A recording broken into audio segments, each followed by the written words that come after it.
You began a guided meditation video in your living.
A brand new season emerges for the winter with the World Center of Racing back on tap for the first of many steps to 2022-23 championship in the World Online Racing Championship.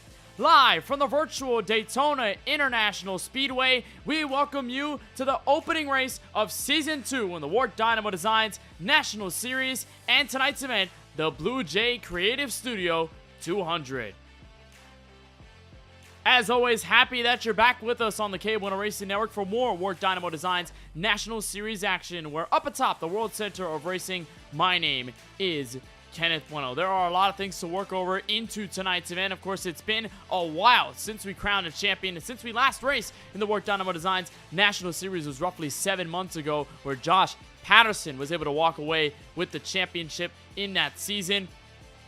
We're all back for the second trip around, and the possible opportunity for anyone in the field to be able to take a title, and it all starts right here at the World Center of Racing. Before we get into some of the other details in tonight's event, most notably where we are and how this race will be formatted under, I believe, the lights here at Daytona Beach, Florida, let's first look at the schedule, see exactly where we're going to be headed over the course of the 2022-23 schedule. We start tonight, November 10th, 2022. We finish the season all the way in March of 2023, the homestead of Miami Speedway. We start and finish the season in the state of Florida. Then we'll head to Las Vegas, Phoenix, Kansas Auto Club, Long Beach, Texas, Charlotte Dirt, Atlanta, and Myrtle Beach. There are many things in this schedule that is worth noting, most notably, second time ever that WORC ever has a Texas feature on the oval schedule. Pocono and Myrtle Beach will be first-time entrants into the series, Pocono being very important as a playoff race in the latter half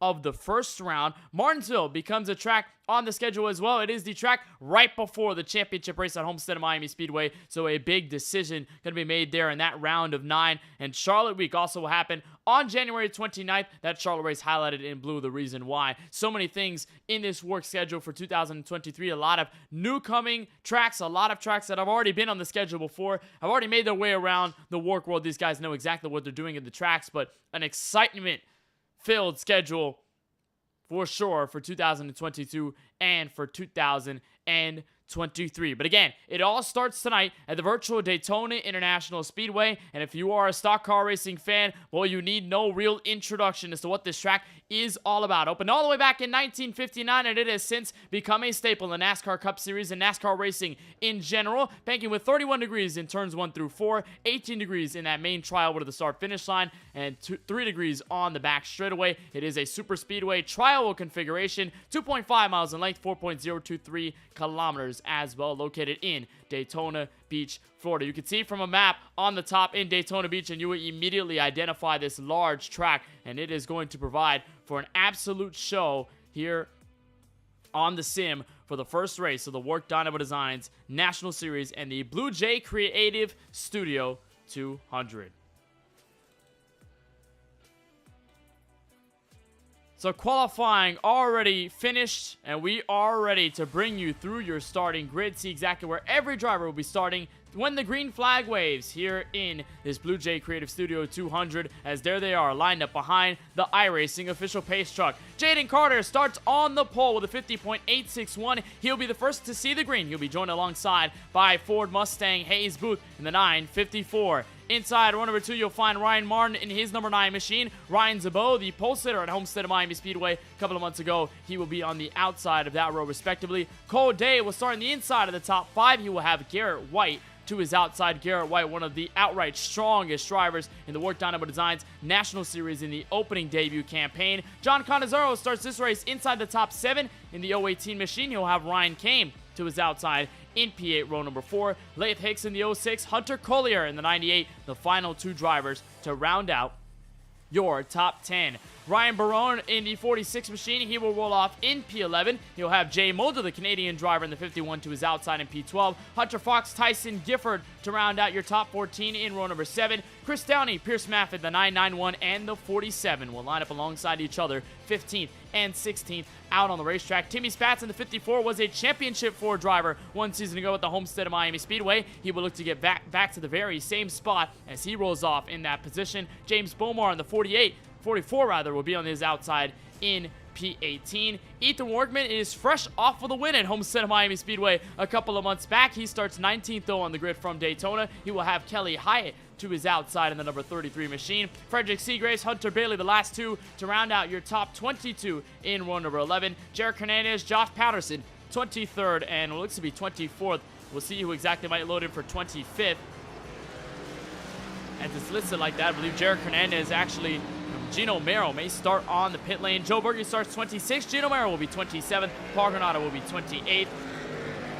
Will be 29th for Connor Trafari in the 69. Dimitri Moundos will be to his outside into the top 30. Then it's Sky McGurk, Caden Rife, Clayton Ramstead, Connor Hervilla through the top 34. Logan Suyi in the 19 machine will be 35th. 36 to Ethan Moreno. Justin Johnson, Chase Marsden, Michael Walls, Brady Cox, Henry Clapper, Nick Pena, Brayson Collins, TJ Lair, and the 869 of RJ Starcevich.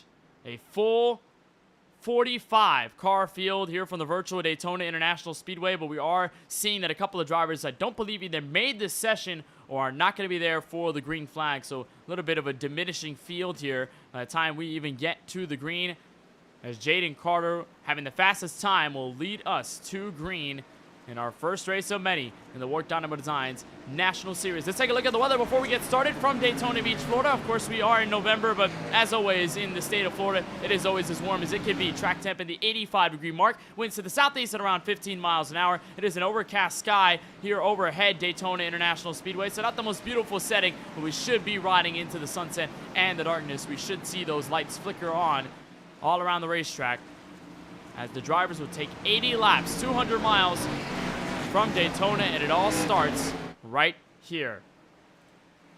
Pace truck to the entrance of pit road. Jaden Carter, Hayes Booth, the Camaro, and Ford Mustang lead us to green, and we are underway in the BlueJay Creative Studio 200 and race 1 of season 2 in the WORC Dynamo Designs National Series.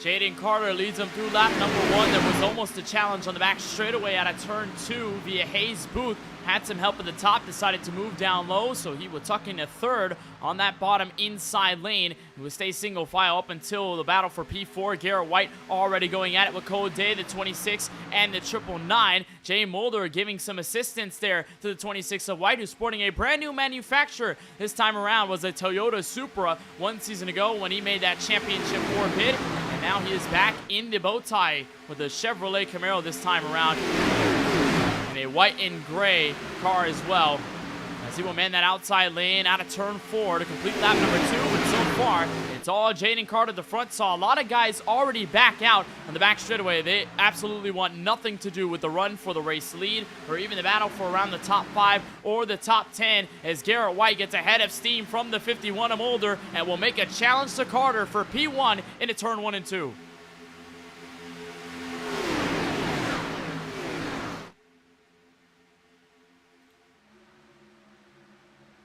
Not as much antsiness from the field. A lot of them collected together.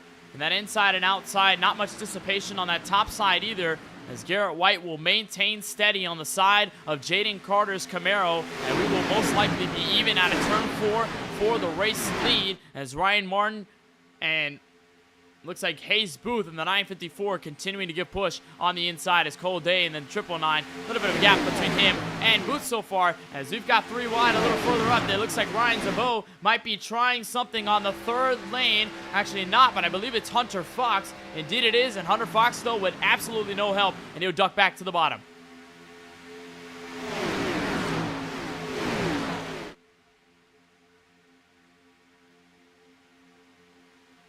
Hunter Fox trying that 3rd line, but nobody wants to go with him. It seems a little too early for the field to get that aggressive.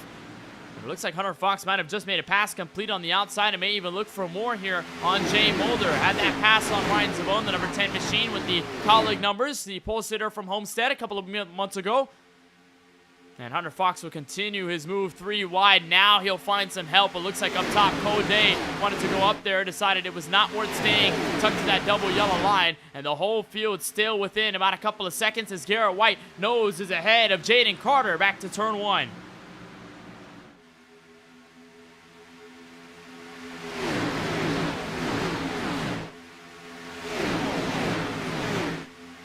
You can tell just how composed the field is right now. Usually at the opening stages, you do see this type of racing. A lot of guys not willing to take as many risks. It looked like Ryan Martin might have just went 3 wide, but decided to find some space back down low, so he will not get put in the sucker hole.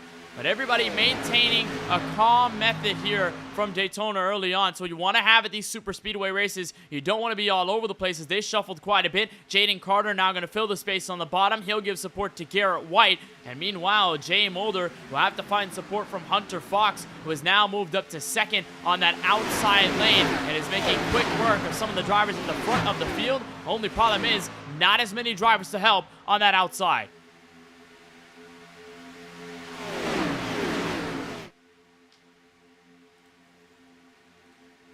And now here comes Hunter Fox outside 3 wide. Now here comes Jaden Carter poking a nose to that 2nd lane. They're going to collect again, and Garrett White might be under fire once more. Door to door for the race lead out of turn 4 to complete lap number 6.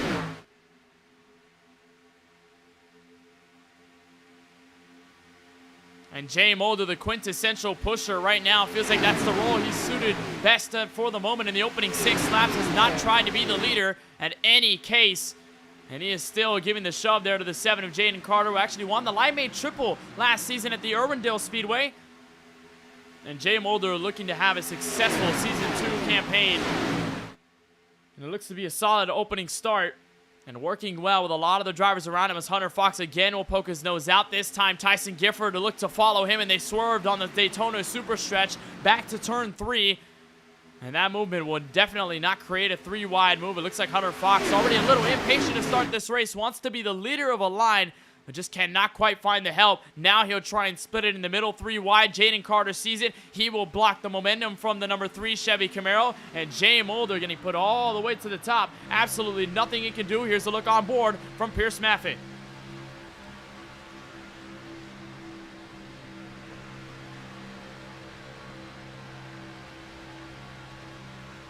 Look at Maffett maintaining that distance between himself and Hunter Collier and the 98 behind him. It's something you want to have here at the Daytona International Speedway, and even then at Talladega, the big super speedways, you want to have a distance between yourself and the driver right in front of you, because chances are you're going to see a large stack up happen at the bottom when everybody tries to push each other, especially tucked up against that double yellow line. They'll start to slow down. You really have to hop off the gas, and in some cases, you have to hit the brake pedal And so Pierce Maffitt doing some smart work right now, maintaining a space between himself and Hunter Collier to anticipate the checkup. Hasn't been so terrible here tonight to affect the drivers significantly, but it has allowed that outside lane to peek through ever so slightly every lap by as Jaden Carter goes again head-to-head with Garrett White. This time a switch lane, 3 guys on the very top. Jay Mulder, the 3rd driver, in line to push. Ryan Martin, a little bit of a swerve, and there's the whole field looking by as I believe Ryan Zabot will let everyone through and does not want anything to do with the drivers in the front.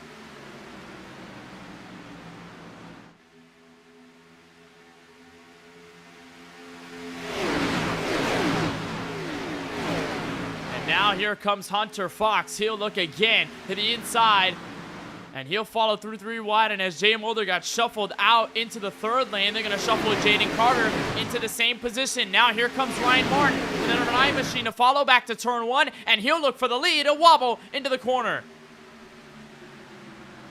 You have to watch these pushes at the super speedways. When you get such a huge run, you could easily misalign the front and rear bumpers, and you can send someone around. Hunter Fox all over the racetrack coming out of turn 2 as he was trying to give a shove to the 9 machine. They'll stack up this time through. More cars at the very top, and they'll spread out as well. Garrett White again ahead of steam on the bottom. As you look at the 91 machine, that is Tyson Gifford. A bit of help there from, I believe, Ryan Barome in the number 46. And they have tried to maintain some space between themselves and everybody up at the top lane, but now that space filled by defending series champion Josh Patterson and the number 02 machine. We talked about how successful of a campaign he had 1 season ago. He was able to win the Volusia Speedway Park, went all the way to the playoffs and made it to the championship 4, and then got around his championship competition in the last restart of the race at Homestead Miami Speedway as they wobble right in front of him. And Hunter Fox may be at the mercy of being involved in a caution. He looks outside, 3 wide for the race lead in turn 3.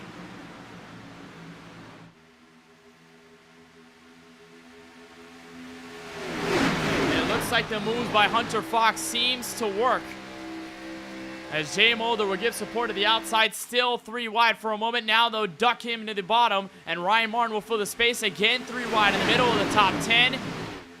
And this time it's Hayes Booth, who started outside row number 1 to the outside row 1 this time by back into turn 1. Help from Martin against Garrett White.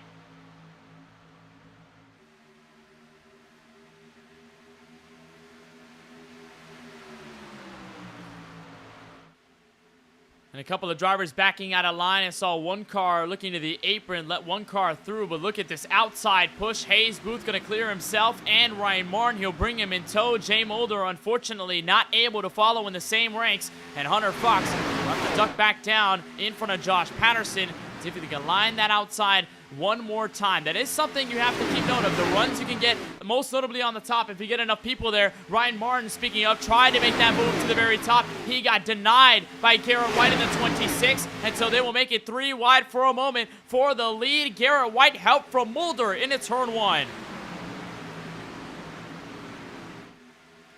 And Garrett White tied for all-time wins in this WORC Dynamo Designs National Series over Season 1, going into this campaign for 2022 and 2023. 3 wins in last season's affair. Unfortunately, not able to make the championship happen. And now he is stuck outside 3 wide again for the lead. Josh Patterson pushing Hunter Fox, and Ryan Martin supported by Hayes Booth, and they will not let up over the first 13 laps. Oh, and a car around. That's Tyson Gifford in the 91. He gets turned in the middle of the pack. And it looks to be a single car accident. Caution flag is out for the first time on lap 14. Kane and Wright might have also picked up some right front damage. And possibly a bumper misalignment there as Tyson Gifford in his leaf filter Toyota Supra goes around, and the first yellow is thrown in Season 2 of the WORC Dynamo Designs National Series.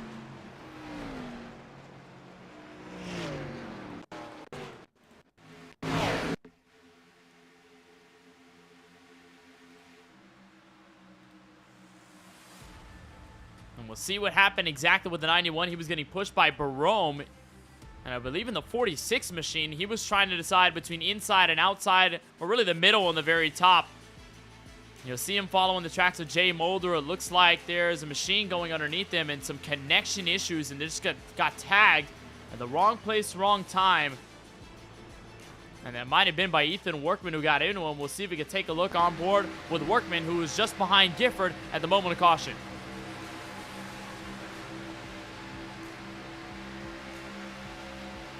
This looks like an internet problem there for Gifford. Disappeared, lost all the ground, and by the time he came back, he was around in the middle of the field. Fortunately, that kept mostly everyone out of it. I believe Caden Reif got some of the incident, and the 97 machine. Here's a look on board from him and his Ford Mustang. This is behind Logan Solyi. And you can't really see the caution up until now. The smoke billowing out, tries to find a way down low. Gifford is there. And there's not much Caden Reif can do. He picks up some right front damage. I don't believe that's going to be race-ending damage for him.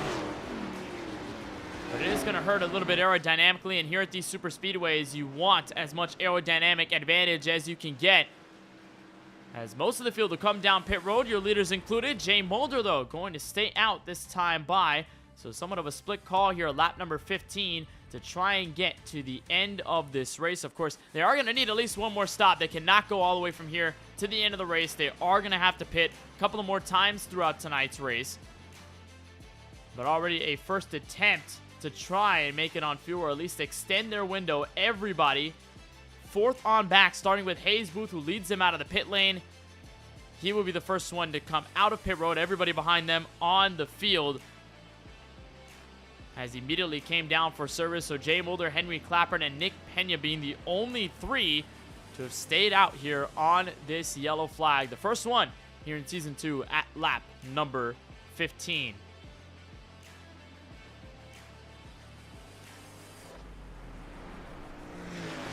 So under caution for the first time tonight, which was somewhat of a staple in the opening race just one season ago. We had a lot of cautions come out, a lot of big ones, and we did end that race under yellow as well. Benjamin A. White taking the win. It was a bizarre one at that, all the way to the attempts at the green-white checkered. Hopefully we don't see that anytime tonight, as Nick Pena will second-guess himself and come down pit road, so that makes it 2 cars that will stay out for the next restart. We saw a lot of the yellows come sporadically, but then really came into a pack all the way at the end to bring us an end under yellow. And Benjamin A. White not here in tonight's race. A lot of guys who were featured in last season's edition of the WORC Dynamo Designs National Series who had a chance to win this race, not necessarily here. So a new winner is guaranteed tonight from Daytona for season number 2. And it will be Jay Mulder and Henry Clappard at the head of the field.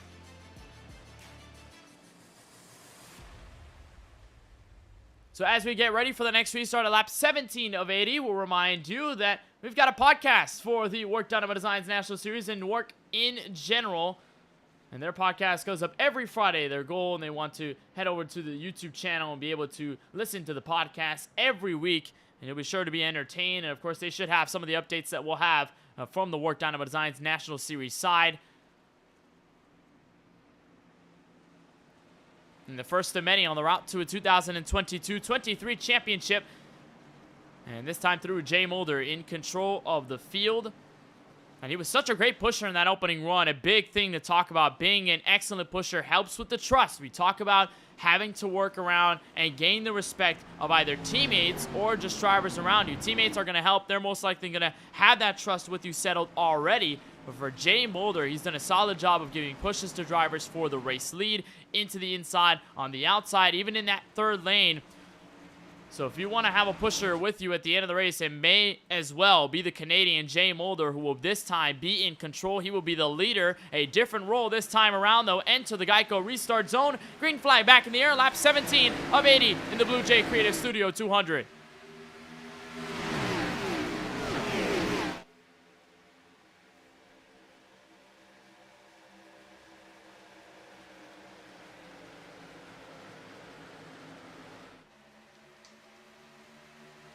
Mulder and Booth able to work together fluently. Ethan Workman has stepped into third, and you can tell the difference between the last restart and the opening jump in tonight's race.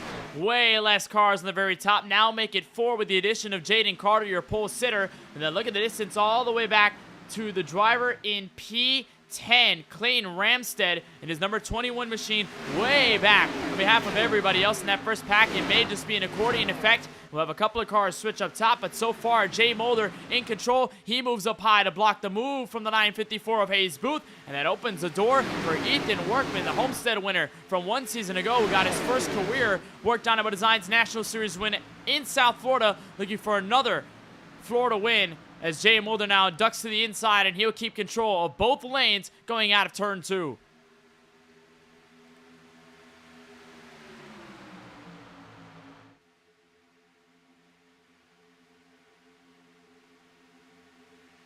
Jaden Carter gets shuffled out of line. It looks like Latham Joyner has made a huge charge to the front of the field on board with the bright blue number 03 Chevrolet Camaro. It looks on the rear bumper of Henry Clapper, third in line there. You can see the matte black Ford Mustang for just a tad second. That's Hayes Booth now nosing ahead for the lead in front of Jay Mulder. But Latham Joyner shot out of a rocket out of nowhere here, coming out of the trial. But Hayes Booth will have control of the field, and he'll bring Henry Clapper down with him on the inside. You have to be careful, though, about those moves and being able to clear, especially on that bottom side. We've seen many times miscommunication happen as Jay Mulder shuffles out. A little scared of what's going to happen over up at the very front. Henry Clapper there to follow suit, so they're going to immediately secede those positions, and the lead will be changed to Latham Joyner. Hayes Booth going at it forward, and how about Ryan Barone looking into the outside? He's in running in P3.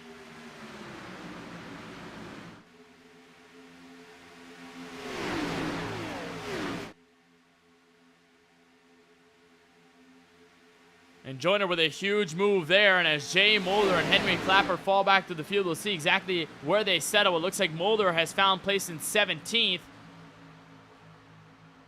And for the likes of Henry Clapper, can't really see him in sight. I think he's a little further behind the driver, the number 51, actually a couple spots ahead. He's in P16 right now, but they're all in this single file train at the very back of the field. They're right on board with Henry Clapper as they enter to turn 3, and this is the strategy. You see somewhat of a split of ideologies at these super speedways, most notably at Daytona, whether you want to be at the very front or if you want to be hanging in the back waiting for all the chaos to happen. A lot of guys can tell you out on the racetrack that to avoid a lot of the incidents, to avoid the big one, chances are you need to be at the front of the field to get away from all that. But a lot of drivers think the back is the very place to be because you have a lot of time to anticipate the wreck. You have a lot of time to slow down for it and have a reaction.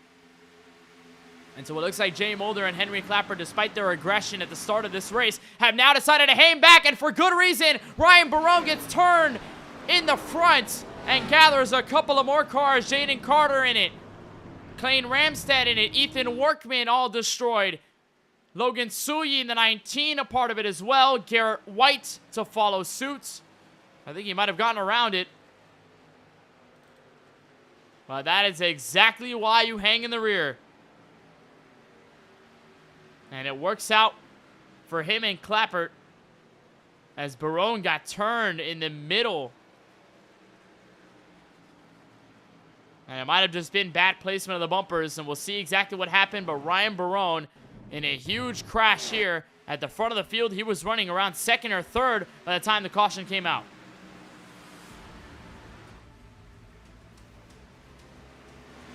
And you look at it there, Joe Berge getting involved in it as well, that Noah Gregson paint scheme. Henry Clapper, I think, accrued a bit of rear end damage there, just trying to get away from it. Here's a look. I think some contact there between Hayes Booth and Barone, and then as he slid up high on the racetrack, Ryan Martin just gets into the quarter panel. And there was nothing Barone can do but just sit and wait for the dust to settle.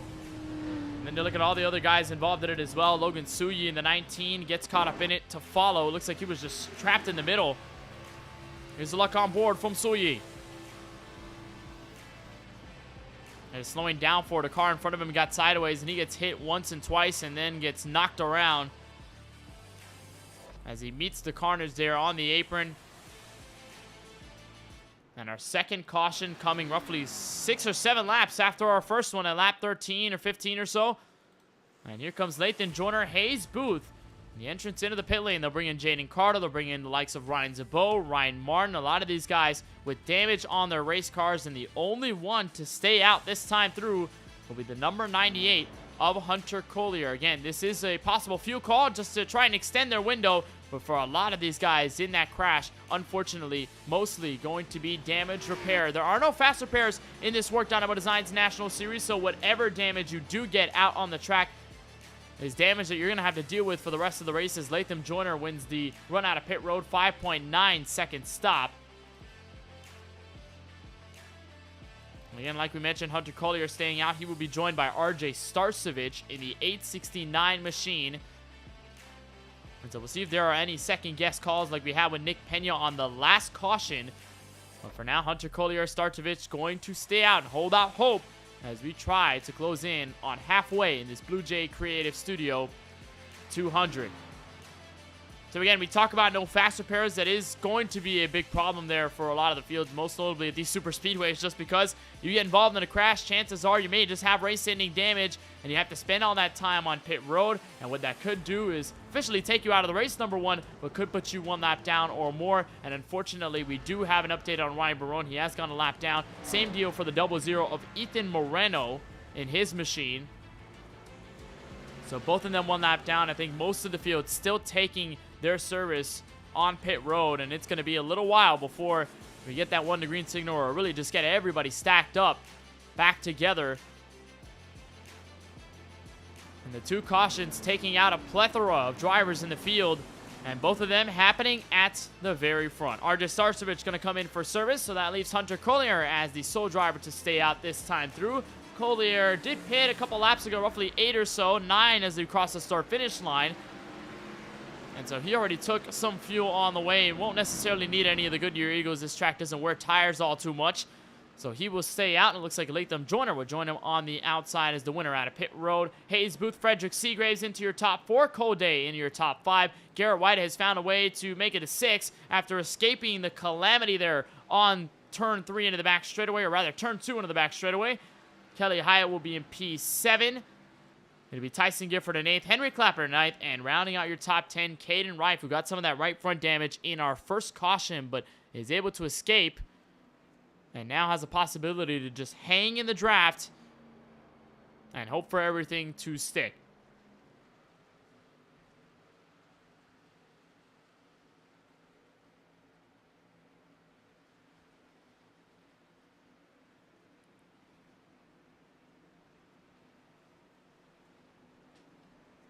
So the one to green signal out from the iRacing official pace truck. Hunter Collier will be in control. Another new leader this time, entering the Geico restart zone. And Latham Joyner, who has been an aggressor all race long in terms of moving up through the field, will see if he can try to set the rhythm, set the pace of the entire competition in his Lowe's machine. But he's got a whole new host of drivers behind him, and a lot of them that have not seen the very front of the field over the first 24. Looking to do so for the very first time. So pace truck will make this left into the entrance of the pit lane, and Hunter Collier will have discretion. Latham Joyner to react. He'll have Hayes Booth behind him. Collier will, and into the restart zone we grab the green flag, lap number 25 of 80.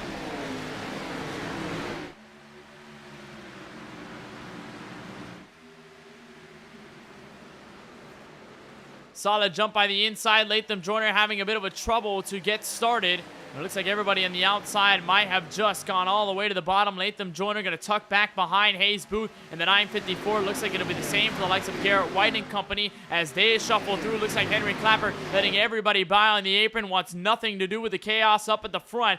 Just wants to hang back again. A similar strategy to the latter half of that last run. And Garrett White absolutely stuck on the top side, trying to fight against Frederick Seagraves in the 93.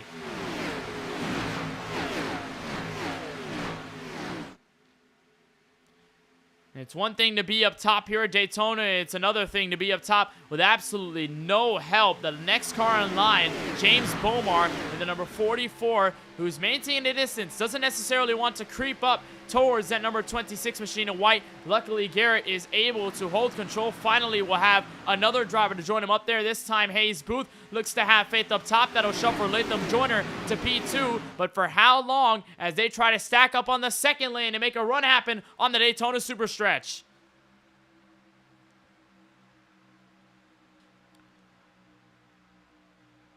Now bringing Cole Day, the 999, filling the space between White and Bomar.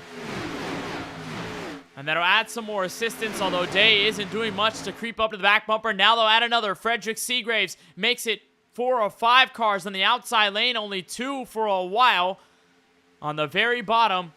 And so Hayes Booth has the opportunity to take the lead away. He will do so entering turn 1, and he will have championship 4 driver from last season, Garrett White, to give him assistance.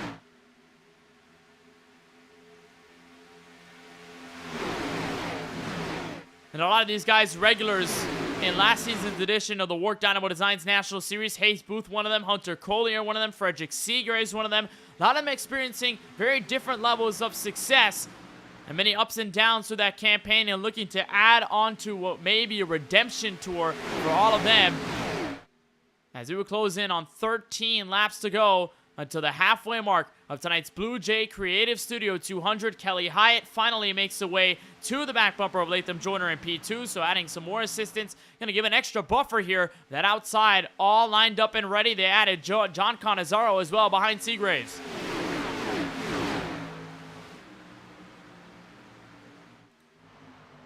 Oh, and Latham Joyner gets loose on the bottom. He gets spun around. In is Frederick Seagraves, and around everybody goes out of the exit of turn 2, and the yellow flag will wave for the 3rd time tonight.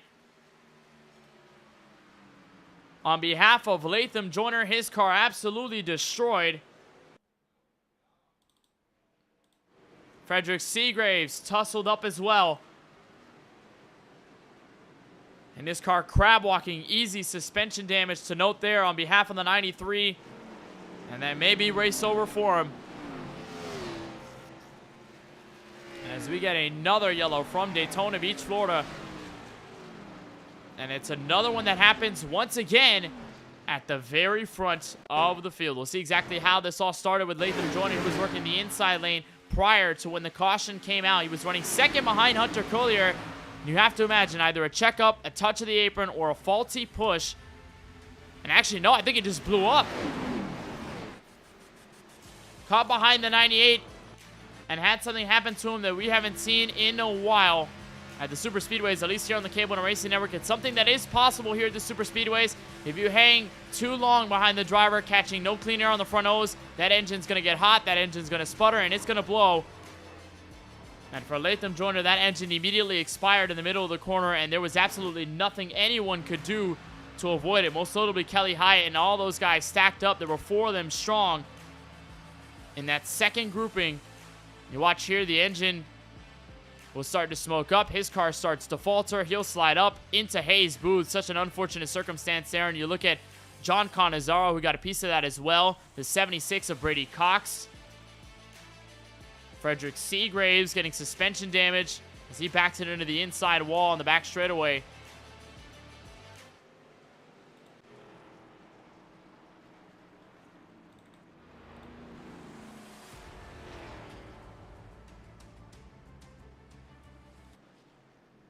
And again, going to deal.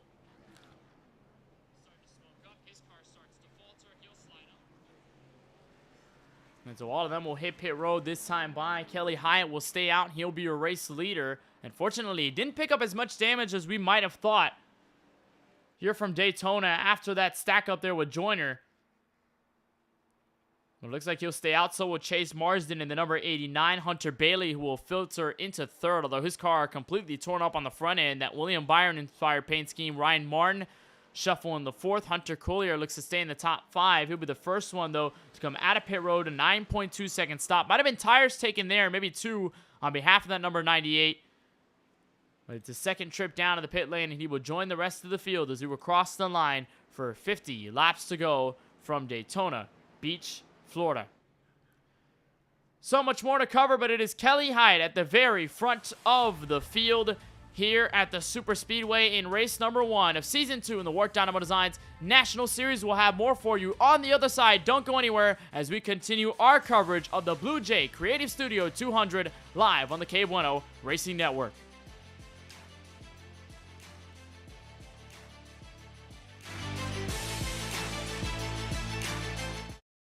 Racing isn't easy, but experiencing it is. iRacing puts you in the driver's seat with the industry's leading sim racing game. Drive on laser scan replicas of the greatest racing circuits from against other drivers chosen by skill-based matchmaking to ensure competitive racing at every level. Compete across all your favorite series. In officially licensed cars, engineered to deliver the most accurate driving experience possible.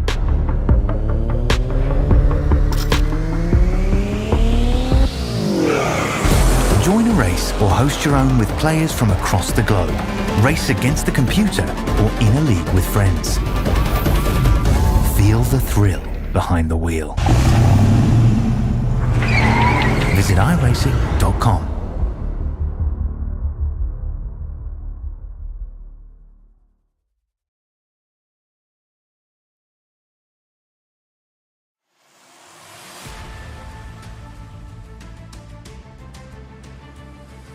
Welcome back to coverage of the BlueJay Creative Studio 200 live from the virtual Daytona International Speedway on the KBueno Racing Network. Race number 1 of Season 2 of the WORC Dynamo Designs National Series. Kenneth Bueno to join you in the broadcast booth for all the action. We've had 3 cautions so far, our most recent involving the 03 of Latham Joyner and his car out of the race.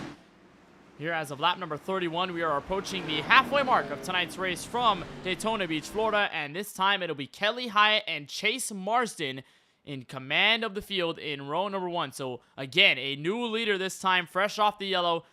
Most recent driver to pit in the race lead, it was Hunter Collier in the 98, and he will stack up outside row number 2 in P4.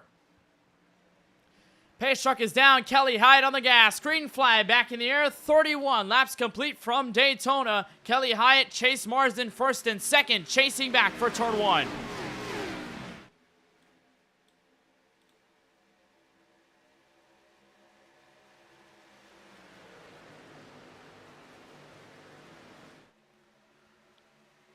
Clean getaway for Kelly Hyatt, and there was a bit of a concern how far he was going to be out in front of the field by the time he got to turn 1, but Marsden does a nice job of tucking down to the inside and making sure the gap can be closed, the draft can stay stable, but they have nothing against Hunter Collier, who gets solid help from Ryan Martin and will take a nose ahead in the race lead. Going in at turn 3, the question is, can he keep it?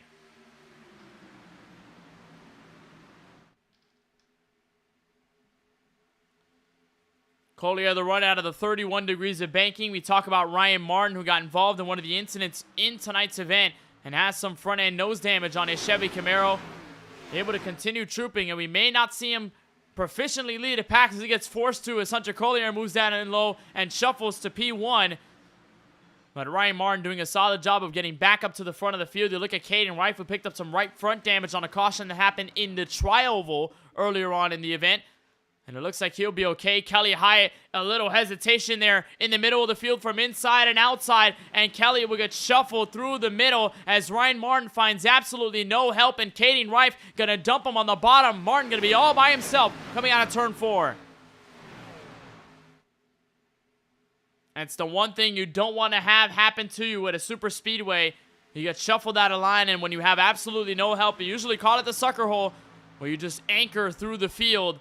And there was nothing you could do but to try and find some space. And with the speed differential in the draft, it's going to be so hard to get back up to speed. Fortunately, it looks like RJ Starcevich, or rather not RJ Starcevich, that looks to be, I believe, James Bromar in the number 44. 2 of them with similar paint schemes. Starcevich in an Alpha Prime paint scheme. Same deal for Bromar here in his car. And he'll move to the very bottom. He gave assistance there to Reif and slowed the bleeding, as it looks like Brayson Collins has decided to move up high and sent a big block to the 33 of Hyatt. Hunter Fox going to go sideways near the apron, and he'll check up. Fortunately, everyone's going to get around them. We will stay green, but look what it just did to the field and separated everybody. Roughly a 5-car getaway going into the tri-oval.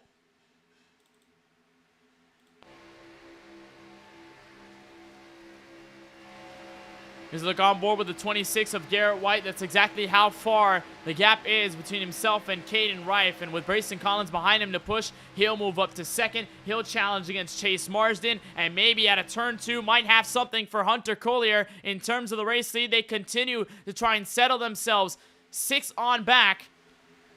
And now Ryan Zabot looks up top to make it 3 cars. On the high side, Garrett White clears in front of the 98. Garrett White, your new race leader at lap 35.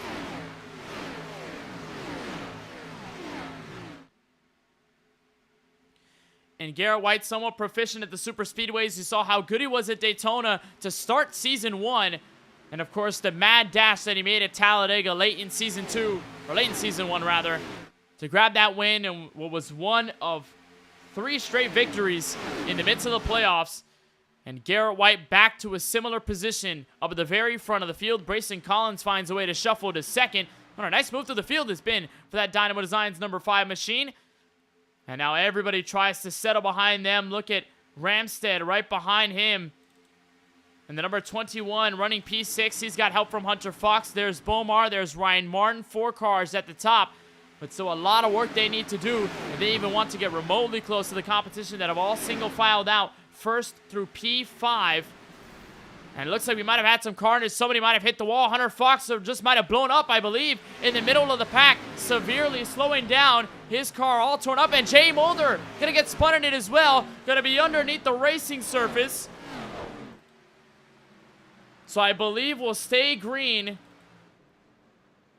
But Jay Mulder goes around and has to pick it up back to the gears. And now they're crashing up in front of them in the midst of the banking. Caution flag is out. And I believe it's Gino Mero involved in it.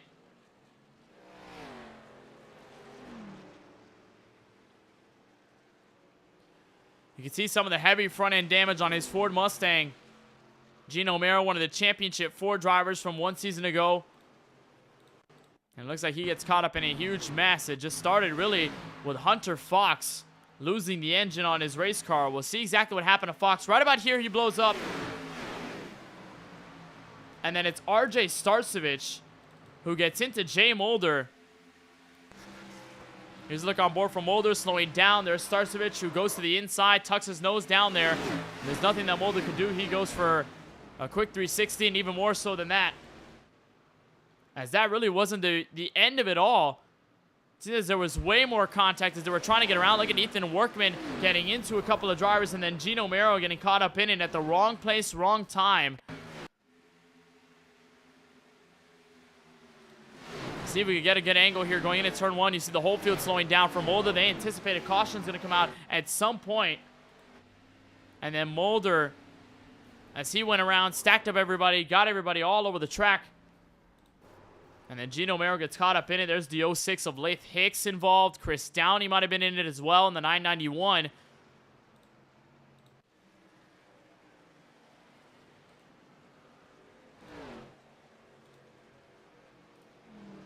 And so the caution flag out at lap 38 of 80 as you approach halfway here in this BlueJay Creative Studio 200. These cautions coming after some frankly short green flag runs as Garrett White will look to lead everybody 4th on back onto the pit lane. A couple of drivers will stay out. That does include Clayton Ramstead.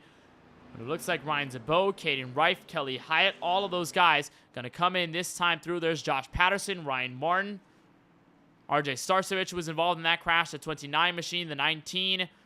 And this is almost the whole field just trying to take a step down to pit road. You can roughly go 25 to 30 laps on a stint of fuel, but we really haven't tested the waters out that far just because of the cautions that have come out.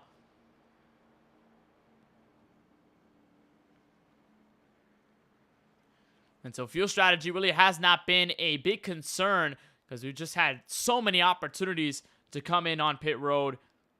And that's why you see a majority of the field either getting damage repair, which seems to be the main concern, or a reason why almost everybody's coming in. It's because they've been involved in a crash of some sort. They don't have a fast repair. They have to find a way to repair that car. And here at these super speedways, it's going to be something that we point out very differently from a lot of the other tracks on the schedule. Aerodynamics are key. You do not want to crinkle any side of this race car because it is built for aerodynamic purposes. When you're going so fast and you're going in the draft, you need to have a smooth aerodynamic flow through the race car, or else you're just going to scrub off speed. You're going to have so much drag that the slowdown from it's going to be almost too much. And we talk about the damage on the front end of guys like Ryan Martin, or even on the rear end here of your race leader, Brayson Collins. Most notably, front end damage seems to affect the drivers that usually want to lead a pack. They can't do it as well as somebody who has a clean front end. and then somebody on the rear end with damage is going to hurt their spoiler efficiency, but it's also going to somewhat hurt the way drivers can give a shove to that rear bumper just because it's all messed up in that way. But Brayson Collins going to stay out. Hunter Collier going to follow suit in second. Chase Marsden in third. Clayton Ramstead in fourth. Everybody fifth on back, starting with the 26 of Garrett White, have all come down pit road this time through.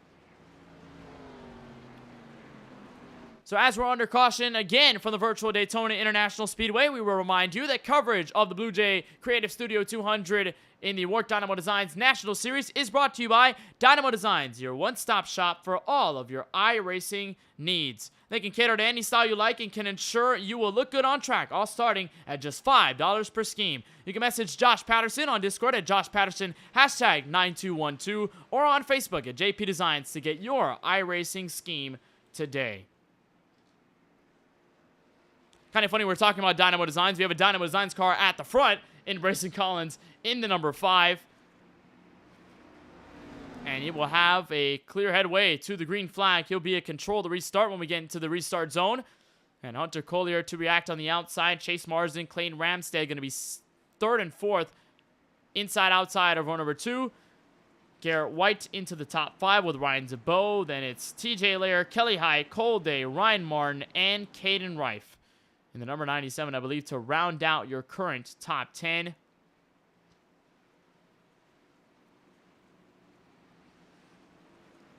And so we will officially make it to the halfway mark of tonight's event, lap 40 of 80. And if we stay green, we'll have roughly 33 minutes of racing according to our telemetry. And we'll see if any more cautions come out from the virtual Daytona International Speedway. Pace truck and a dash to the entrance of the pit lane once more with Brayson Collins now in control of the field. He'll enter the restart zone. He will see the green by Barney, the flagman, and away we will go past halfway in the BlueJay Creative Studio 200.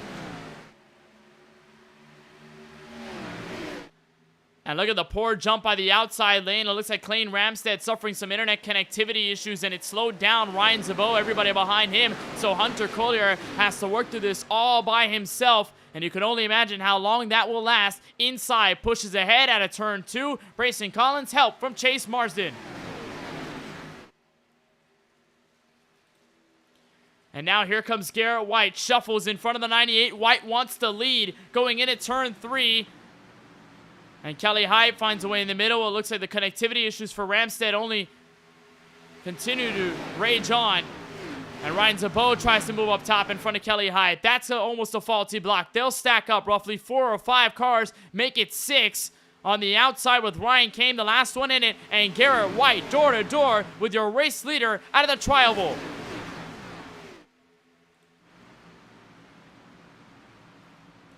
We've talked about the success of a guy like Garrett White making it all the way to the championship 4 for Whiteout Sim Racing.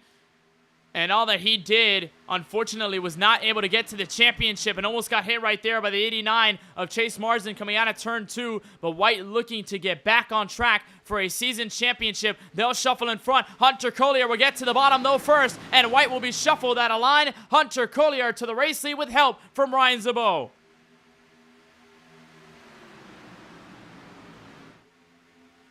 You can't quite knock the efficiency, the quickness out of Hunter Collier to shuffle to the lead. Ryan Martin going to carry Garrett White on the top. Maybe add a new one. Indeed, they will. Brayson Collins going to make it less cars on the inside. And the strength in numbers may just help them for a moment. Collins looking to get back to the front on board with the number 5.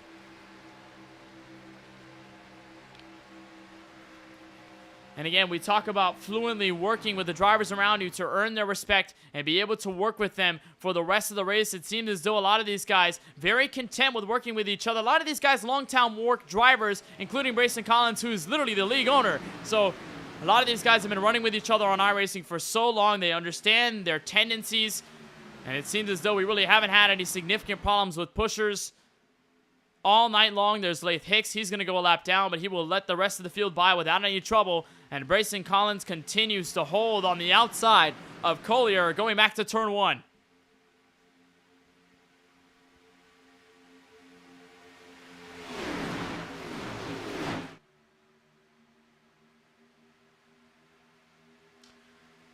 And now more formidable outside lane. Henry Clapperton here as well. We saw him backed out of a lot of the racing.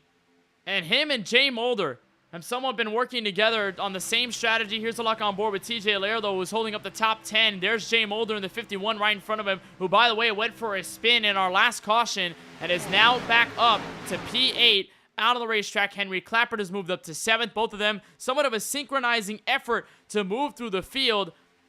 And they found it relatively calm up here, so they decide to be the aggressors once more. Clapper tailing this 3-car pack at the top. And it looks like they may add Nick Pena in there as well in that pink number 52. And so far, it remains a challenge for the lead coming out of the corner. Garrett White, Brayson Collins at a lap 45. And they continue to shuffle around this Daytona super stretch, and it is only getting more intense. As the 98 will give the shove to the 5, Garrett White. A nice push from the 9 of Ryan Martin. And how long will it take before that outside finally clears to the bottom? We've seen that checkup become such a huge part of racing on the inside. It's been the reason why a lot of the guys up top have been able to clear not 1, but 2, or maybe even 3 cars down there going into the corner, just because they have the run out of the banking and just because that inside is prone to checking up so significantly. As Collins shuffles out of line, that's going to stack them up right there going into turn 1. Collier had to let off the gas. You saw a bit of the flames coming out of the right side of the exhaust port. And Garrett White will maintain with a nose ahead, and they will even out again out of turn 2.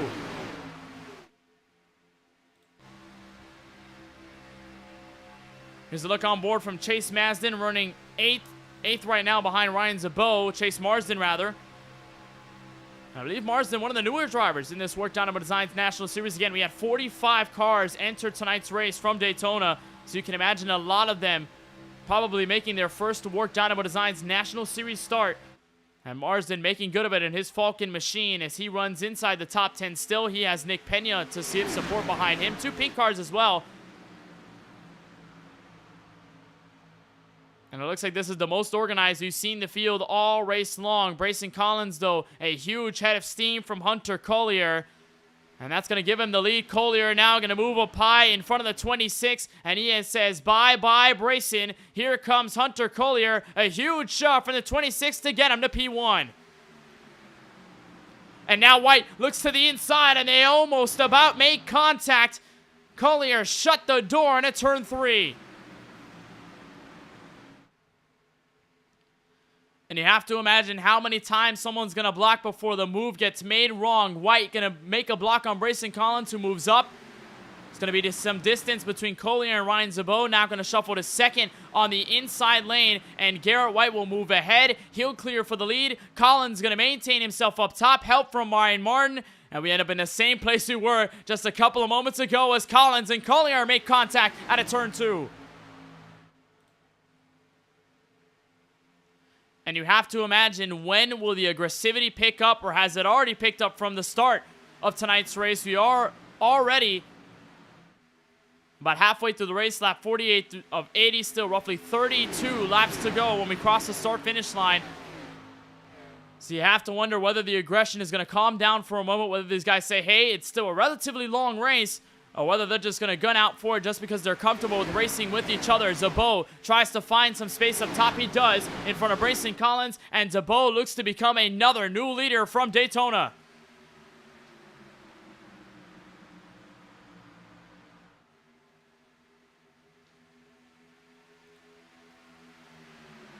And you look at how distant everybody in the top 9 or so are.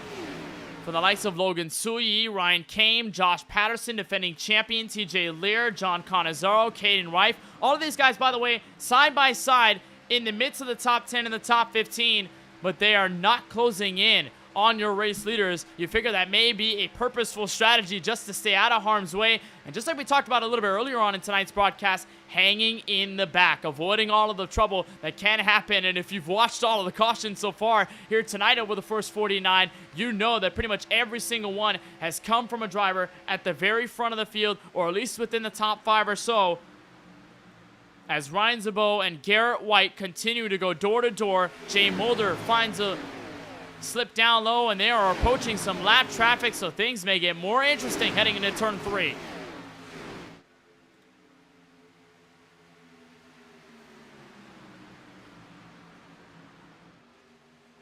Grayson Collins going to go up top. Looks like he wants some clean air. As Marsden gets turned, he tried to go up and got hooked. And more cars in it. Josh Patterson, Grayson Collins. As Marsden tried to move and made it too late. Caution flag out with 30 laps to go.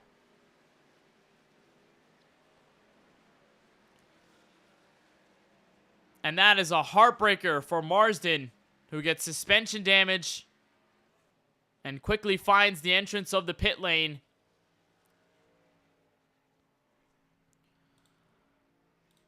As the yellow flag will wave once more, and many cars involved in this one. Again, talked about all the guys staying in the back for a good reason, just to avoid a caution that has most likely occurred in all the cautions at the very front of the field. Here's a look at how it all started. And look at Grayson Collins. He drifts up a little bit high, opens the space. Marsden tries eagerly to go forward, but Ryan Martin is there. And then by that time, once you make the move, you're already committed to it.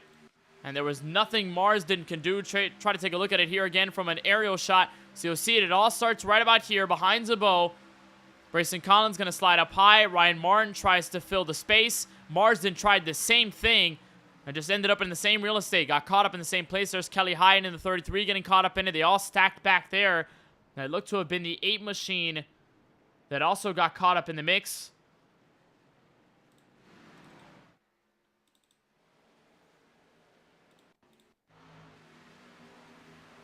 Here's a look from Kelly Hyde in the 33.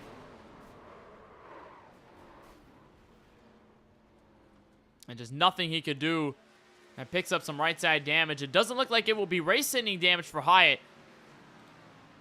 But unfortunately, another crash that the 33 is caught up in.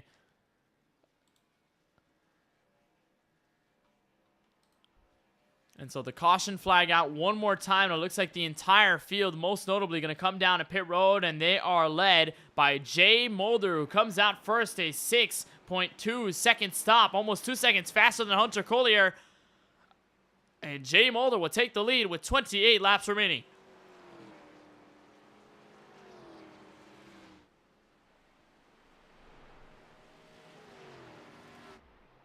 So as the field comes out of pit road, Jay Mulder, the Canadian, out in front here in this BlueJay Creative Studio 200 from the virtual Daytona International Speedway. Don't go anywhere. We've got more for you next on the other side right here on the KBueno Racing Network.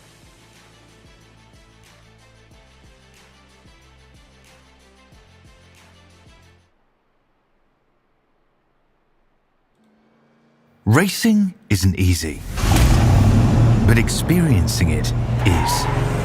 iRacing puts you in the driver's seat with the industry's leading sim racing game. Drive on laser scan replicas of the greatest racing circuits from around the world.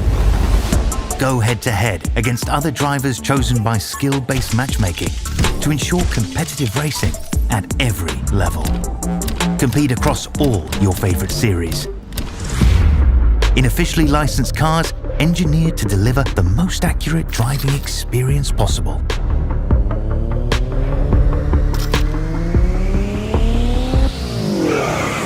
Join a race or host your own with players from across the globe. Race against the computer or in a league with friends.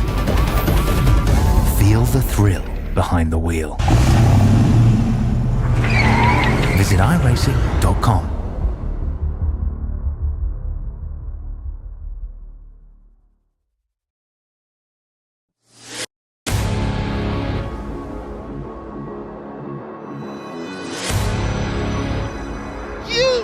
The best, you got them for abreast, often imitated, never duplicated, the greatest show on dirt, the World of Outlaws!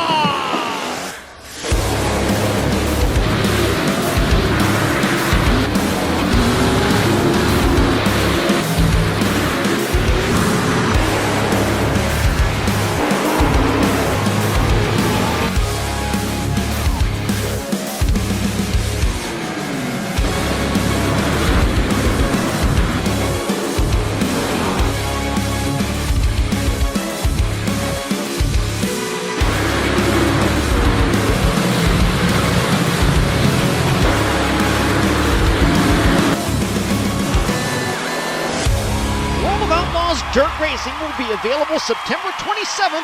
Pre-order your copy today.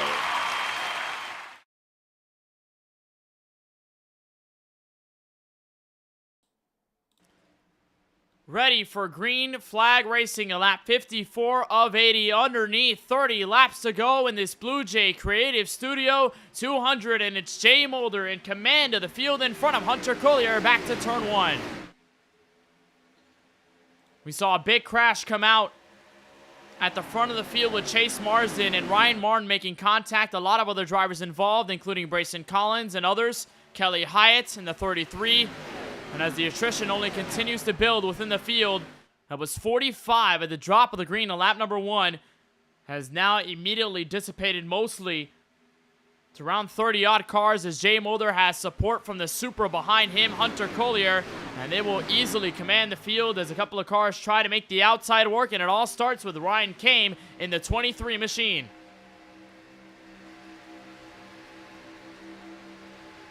Solid pusher, though, behind him, Garrett White, who fell back a couple of spots. A lot of these guys coming down pit road the last time we waved that yellow flag.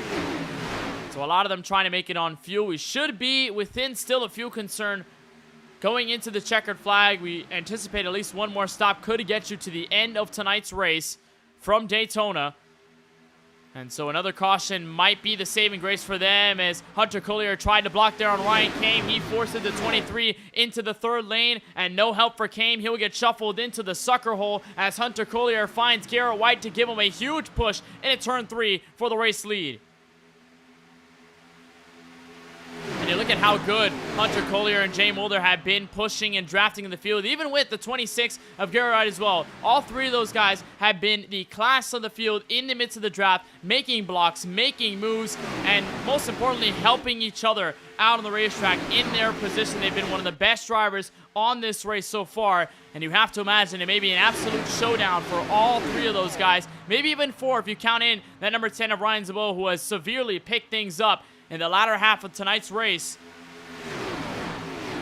And it has really worked for all of these guys as they will filter down the Daytona super stretch, 2 wide, multiple rows deep, all the way back to Logan Suyi, who rounds out your top 11. Hunter Collier going to clear in front of the Supra in front, or rather behind him and Jay Mulder, and the Camaros will work up together in the top. How about Jarek Hernandez moving into the top 4 for the first time tonight?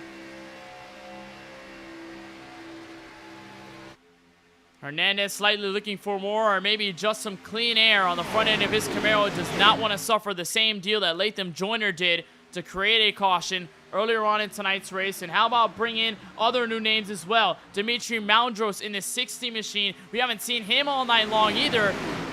And his Ford Mustang, the number 60, already with a chance to potentially catch up to the front as Collier denies a move and a run by the 51 of Jay Mulder, and Ryan Zabot all by himself on the bottom. Can he try to make a move? Answer is no. The 2 Supras maintain control.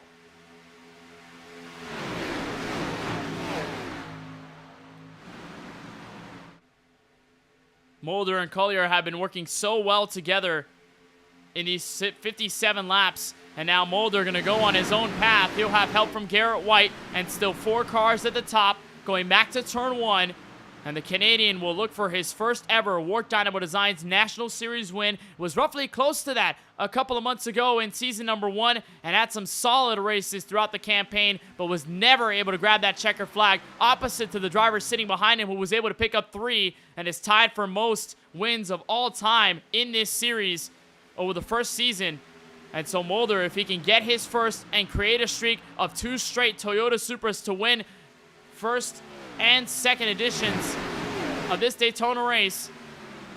But he has Hunter Collier on the inside, who has been arguably the strongest driver all night long. There's a lap car down there. He's going to head for the entrance of the pit lane, but we are still locked side by side for the lead to the trioval on the start-finish line.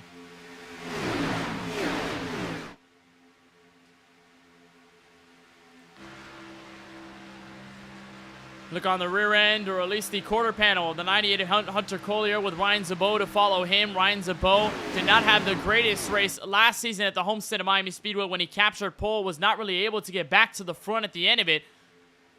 But DeBow looking for a win. It'll be his first as well. Many first-time winners are in probability if they can get there, and Mulder will have enough momentum to slice in front of the 98 of Collier, so that makes it 2 or 3 cars to make it on the outside. Now 4 added in the 34 of Henry Clappert, but still no problem as Jarek Hernandez gives the push to the 26 to even him out with the 51.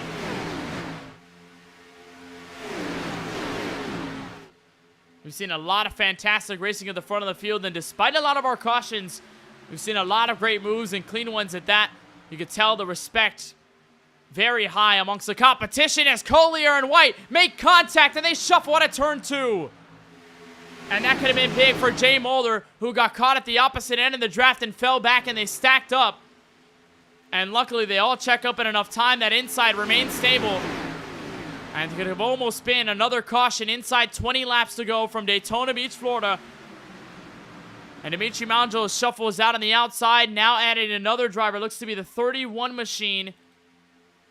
And that is actually TJ Lair. Actually, that's the 85. It almost looked like the 31. But TJ Lair going to make it third on the outside lane. Going to try and catch up to the driver in the 64 of Hernandez.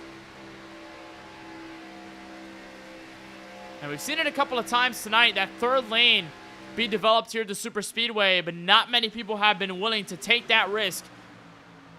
And now you got to ask into the final 20 laps whether that risk is worth taking if you want to gain positions. If you're stuck 5th or 6th on that outside and you have nowhere to go. Speak of a guy like John Cannizzaro, who he can maybe switch between the inside and the outside, but he really has nowhere to go for the most part. Can you open up a third lane and make it stick?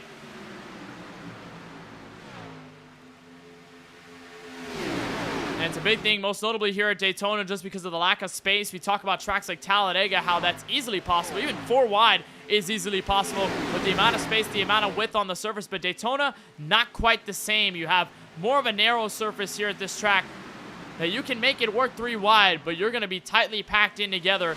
And you'll see just how tightly it is as Ryan Martin will get lapped. There's the space that you'll have if you're in that third lane. It is possible, but it isn't necessarily the best place that you want to be in, or the most comfortable. You really have to have a certain amount of courage to be up there, making it 3 wide, most notably if it's for the race lead, as they continue to slice through some more lap traffic. That's Caden Reif in his Ford Mustang, the sole driver up at the top. And Garrett White with a head of steam. Help from Jarek Hernandez is going to send him to the inside in the front of the field. And again, back to the race lead with 18 laps remaining.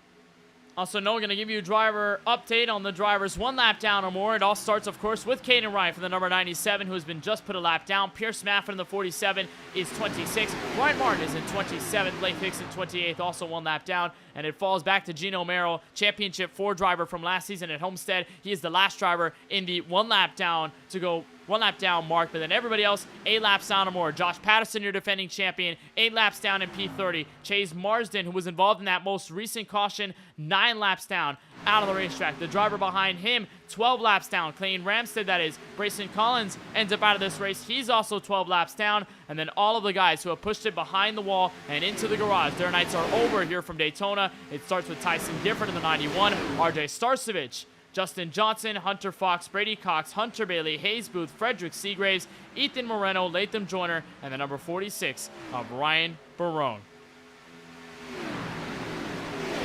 Well, we mentioned the possibility of the field coming down pit road in the next while or so, just because I don't believe they can make it all the way to the end of tonight's race, as they have crossed the line for 12 laps in their stint. And everybody has found their way to the inside of the racetrack. Nobody up top, and it's a single file train that goes all the way back to our first side-by-side battle between TJ Lair and Connor Havrilla at the very bottom. It has easily become a single file train. Everybody wanting to make sure they can get to the end of this race cleanly into the final 16 from Daytona.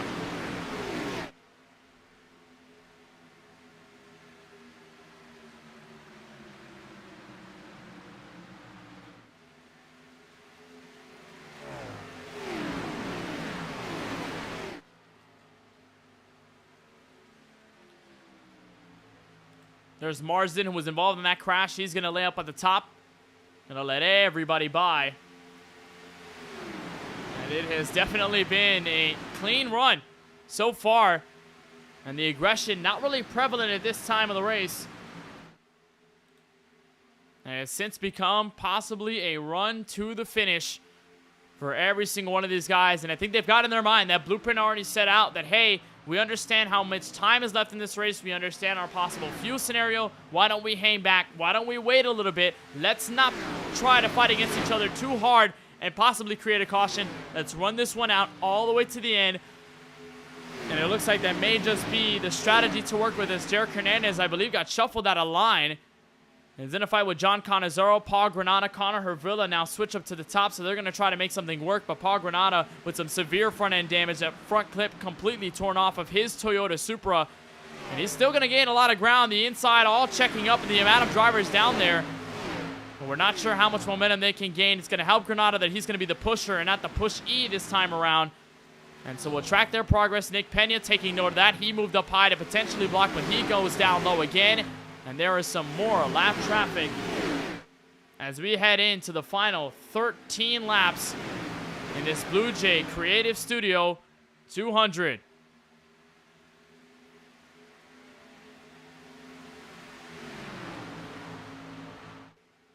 You're going to split underneath some of the lap traffic. It looks to be Kelly Hyatt and the number 06 of Laith Hicks. So they're going to make their place out of the way. It looks like Derek Hernandez still trying to build up that 3-car run at the very top. Josh Patterson also going to give way to the lead lap traffic this time through, and they are all trying to shuffle behind them. I see Bomar and the number 44 slowing down for Hyatt, who moves underneath the Laith Hicks. That's going to check everybody up back here. There's Ethan Workman in the 25, who came off of his first WORC Dynamo Designs National Series win at the Homestead of Miami Speedway in the last race of Season 1. And it has not been the race for Workman tonight in his Clorox machine. Similar colors to what Kyle Larson ran in the 2013 NASCAR Nationwide Series race at this very track that long ago. 9 years already passed to the day.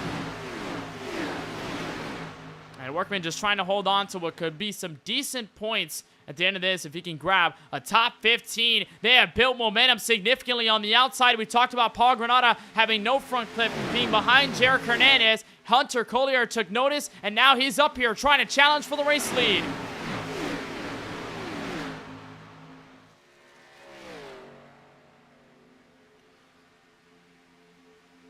And you have to acknowledge the run tonight by Hunter Collier.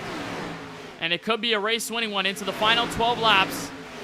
As we cross the line for lap number 69, and Collier will look to nose ahead back into turn 1. Remember, only 4 cars at the top, but we've seen that amount of cars and even less be able to hold out strongly against those guys in the bottom. Again, turning back to the point that I made about that checkup on the bottom, that outside not as prevalent to checking up as hard. And so Hunter Collier and company can have a clear cruising run to the front. And that's a big push by Derek Hernandez. Will send Collier out front, but it was into the corner. And White will fight back with help from Jay Mulder. We did see Mulder get a little bit loose in the middle of the corner. It looked like he might have tagged the apron about a lap or two ago. As they're going to shuffle around Ryan Martin. Things got very tight there. There's league owner Brayson Collins letting the whole field by. Really has no other choice, as Collier will lead that lap through as of lap number 70 into our final 10 laps from Daytona Beach, Florida.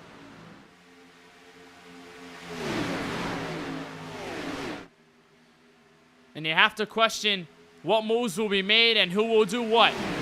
We've seen them tally on the inside, on the outside. We haven't really seen that third line in effect so far in the race. But the main culprits of each moves have been the 98, the 26, and the 51. And they're all 1, 2, 3 on the inside lane as Derek Hernandez will hold serve up the top. It looks like Ryan Zabo might have caught the apron. He lags back. He creates a huge distance back to Jay Mulder. And Nick Pena will hold serve behind him with checkup to follow. And that dissipates the field to roughly 8 cars. Matter of fact, 7 with Logan Suyi getting put him in the mix as well. Logan Suyi got caught up in a crash in the middle of the corner earlier tonight. And just like that, at a track like Daytona, back in the mix with a clean Toyota Supra, ready to fight once more. Grab his first WORC Dynamo Designs National Series win if he can do it. And he will maintain as the 4th car on the inside. Now make it 5, now make it 6 or 7 with Ryan Zabo and Nick Pena at the tail end of that. Connor Hervilla moving up into the top 10, I believe, for the first time tonight. And Derek Hernandez quickly losing support. Paul Granada moves down there. Ryan Zabo a bit of distance to the back of the number 64. And coming into the final 9 laps from Daytona, Hunter Collier clearly in control of the field in P1.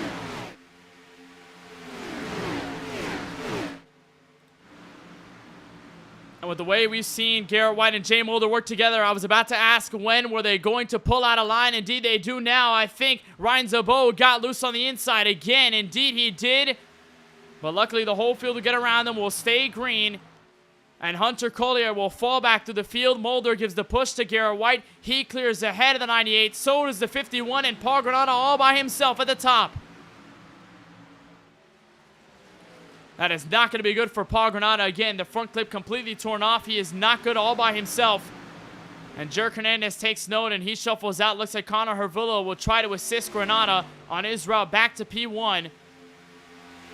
And Garrett White switches in front of the lead with 8 laps to go and counting in this BlueJay Creative Studio 200.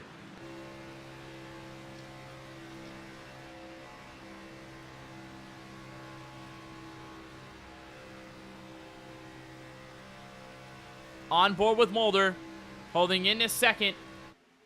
And we've talked about so many times at these tracks the efficiency of when you make your move and how you do it and who you go with. And now that we're within single-digit laps to go, you can imagine 2 laps to go, maybe 3 laps to go, or maybe even the white flag might just be the place to be, as everybody wants to hang in on the bottom. They're letting Garrett White run away as Ryan Zabot goes around a car into the outside wall, and that might have been the 47 of Pierce Maffitt. They'll chase to the bottom of the track. Field clears and will stay green. Oh, more crashing in front. Ryan Zabot might have gone caught up in that again. Ethan Workman goes around, and the caution flag is out with 6 laps to go. Heard the carnage once, it was clear. Heard the carnage twice, it's the yellow flag. And the field will reset inside 5 laps to go. And we'll try to take a look at how all this started. You can imagine it began with a huge checkup. Ryan Zabot almost about starting the whole chain of dominoes falling down. And it happens to Homestead winner Ethan Workman. Well, I believe might have caught in with Gino Merrill. Another driver as well is there. He tried to work it 3 wide. There's Gino Merrill slowing down. He makes contact. And then Ethan Workman along for the ride, a passenger, as Merrill picks it back up. And as Workman got sideways, the caution flag is out. And we will have a late race restart as Garrett White is hitting the clutch pedal, saving fuel, as they will try to catch up to the pace car, who I believe is on the back straightaway this time through. We can't really see it.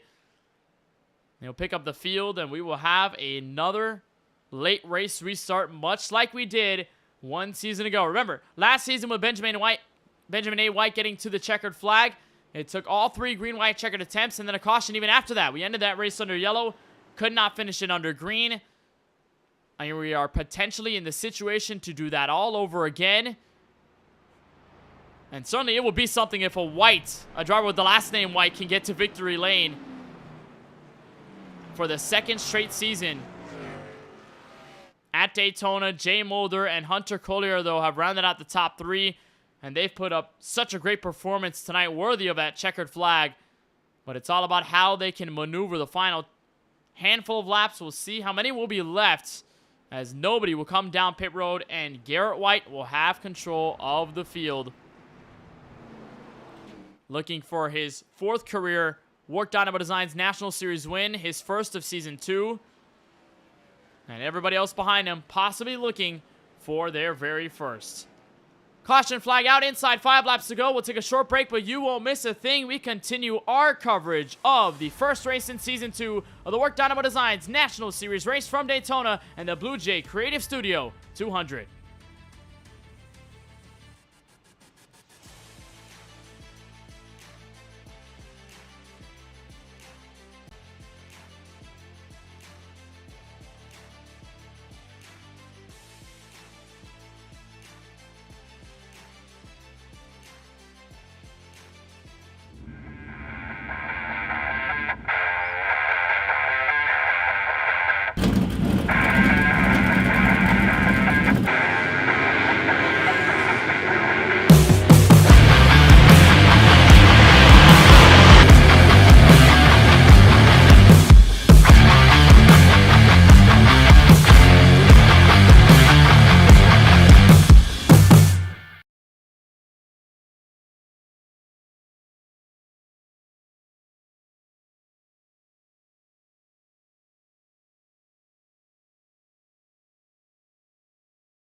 Back live from the virtual Daytona International Speedway, we continue our coverage of the BlueJay Creative Studio 200 right here on the KBueno Racing Network. And you just saw that ad. It is a documentary being released. It's called Beyond the Lights, and it's made by Limeade Media, one of the partners of the WORC Dynamo Designs National Series. An exciting time for Limeade Media, and they will release the first episode of the Beyond the Lights documentary on November 22nd, 2022. So keep tabs with the Limeade Media YouTube channel. You can search them up on the platform, be able to tune in to the documentary as each episode rolls out over the course of our WORC Dynamo Designs National Series season. A lot of excitement for all of the partners, a lot of excitement for everybody involved in this series, and it's been a pleasure, it's been an honor being able to cover this on the KBueno Racing Network over last season, the excitement that it was, and heading into this one for 2022, and even a part of 2023 for the spring.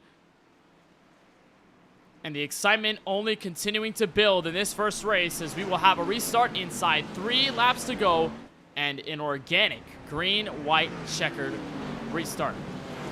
So we'll have an organic restart this time but if a yellow does come out before this race is over, then we'll head into green, white, checkered territory, and that will work as follows. We'll have the whole field rack up just like they are right now. They'll have a restart with 2 laps to go. If they get a caution before the leader catches the white flag, we'll rack them up and do it all over again. I believe we have a total of 3 attempts to get this race finished under green. If not, it'll be just like last season's Daytona race, where the race will end under yellow. Whoever was in the leader at the time of the last caution will grab the win. However, if we do get to the white flag, then they will race it back to the start-finish line and end the event. It doesn't matter who crashes. It doesn't matter what happens after they catch the white. Whoever crosses the line first, barring any appeals from race control, unofficially will be the winner.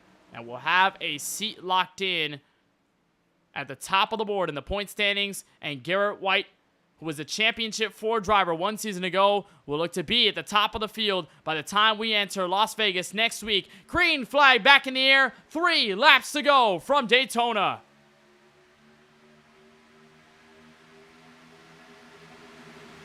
That's a big jump by Garrett White, and a scary one because Jay Mulder has a head of steam. Logan Suyi, the Toyota Supra, to give assistance on the top. White looks to block. Hunter Collier gives him a tap. White goes sideways at the bottom of the track. They'll stack up, and they'll slam the outside wall. Field spans around, and somehow we will stay green.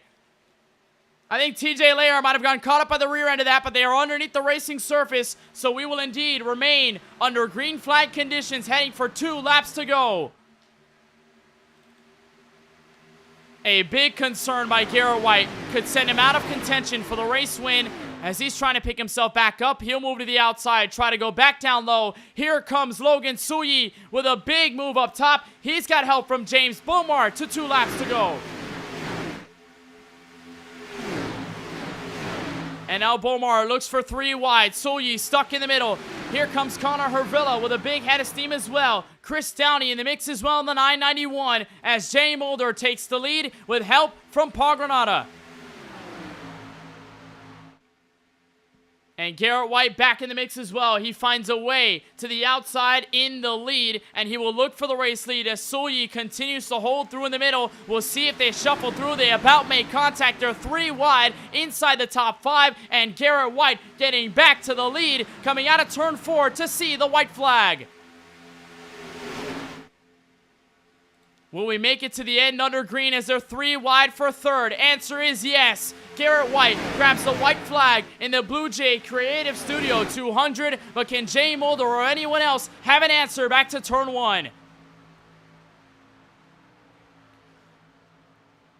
Bomar and the 44 had been quiet all night long. Same deal with the 19 of Suyi, but they both have an opportunity to win this race. A big block sent up the track. Bomar's going to go around. He'll collect Suyi with him and a couple of others. They continue to stack around. Timmy Spatz is in it. Hervilla goes sideways. They're 3 wide for the lead in turn 3. Mulder, White, and now Downey. 3 wide, White gets shuffled around, he hip checks, he goes around, big crash out of turn 4. The chase to the start finish line will go to Jay Mulder, and out of the 4th corner, Mulder to the tri-oval will take the BlueJay Creative Studios 200, his first WORC Dynamo Designs National Series win.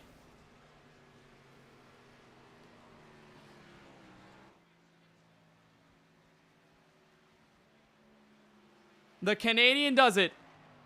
Jay Mulder gets to the victory as they crashed behind him. Chris Downey comes home to finish second, a driver we didn't talk about all race long. And Sky McGuirk.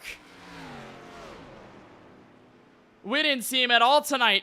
And McGuirk in his first race will finish inside the top 3. And Jay Mulder survives the carnage in the final laps and takes the race that is pretty much named after him, the BlueJay Creative Studio 200.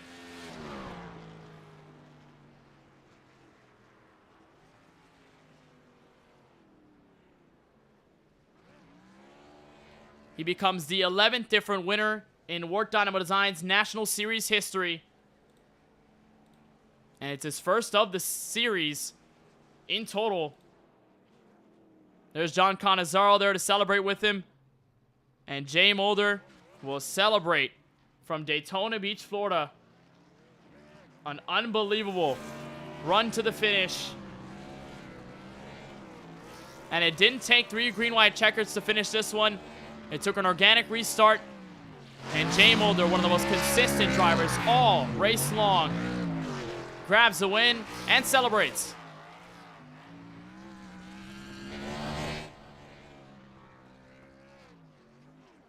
Have to imagine this win huge for Mulder as he continues his celebration. And he'll be one happy man going into Daytona victory lane as he will win the BlueJay Creative Studios 200.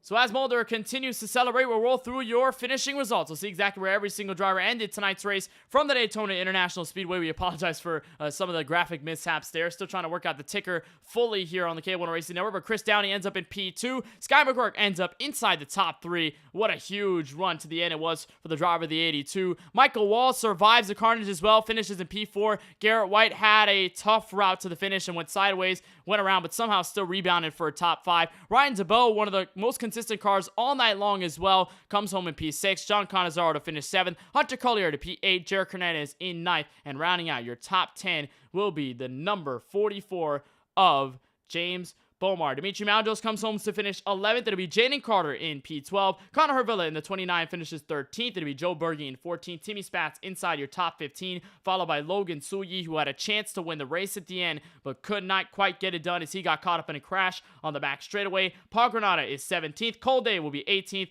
19th will go to Ryan Kame, and Nick Pena will round out your top 20. Ethan Workman, Ryan Martin to finish 22nd and 23rd tonight. Kelly Hyde to finish 24th. Lath Hicks, 25th. It'll be 26th for the driver of the number 71, Gino Mero, one of the championship 4 drivers from one season ago. Pierce Maffa to 27th. 28th to TJ Lair. 29th to Caden Rife, and Josh Patterson to round out your top 30. Then followed by Brayson Collins. Then by Chase Marsden, 31st, 32nd. Clayton Ramstead, Tyson Gifford, Hunter Fox, RJ Starcevich, Justin Johnson, Brady Cox, Hunter Bailey, Hayes Booth to round out the top 40. And then it's everybody 41st through 45th, starting with Frederick Seagraves, Ethan Moreno, Latham Joyner, Ryan Barone, and the 69 of Connor Trafari. So the race finished here for the virtual Daytona International Speedway in the BlueJay Creative 200, and it is all Jay Mulder to victory lane, as we will get the driver, the number 51, in the broadcast booth as he takes his first ever win in season number 2 and his first ever WORC Dynamo Designs National Series win. We're joined by Jay Mulder, the winner here from Daytona Beach, Florida. Jay, just walk us through that. It seemed like this race was in your hands for most of it. You were up at the front for so long, avoided a lot of the carnage, and you take your first win. Just first, tell us how you feel. Oh my God, Kenneth. I can't believe it. I'm not gonna lie. It is a video game, but holy smokes, like, been trying to do this for so long, and tonight I kind of just said, I'll show up and, go out, see what happens, tear up a car and have fun. But yeah, I was up there with about 30 to go. I'm like, all right, final pit stop, we're in contention, and yeah, that's what it's all about, being there at the end, and definitely got lucky. I got pushed by probably 10 different people in the final 3 laps, and yeah, I haven't seen the replay yet, but oh my goodness, that's so much going on there. Yeah, a lot going on in the final laps, and it also didn't extend the race either. We may have anticipated a green-white checkered, but you were part of that whole cast to bring it clean all the way to the start-finish line at the end of this one. But I want to talk about that cohesiveness with guys like Hunter Collier and Garrett White. It felt like all race long, you three were the titans in this race. It looked like nothing could stop you guys once you guys were at the front. So what was that like behind the wheel, and what was that sort of work-togetherness was like, or maybe just going against each other, friendly competition? Well, I mean, first off, I painted Garrett's car, and there's no one I'd rather race with than Garrett. He's one of the best there is, and most respectable guy I know. And Hunter as well, great night with him.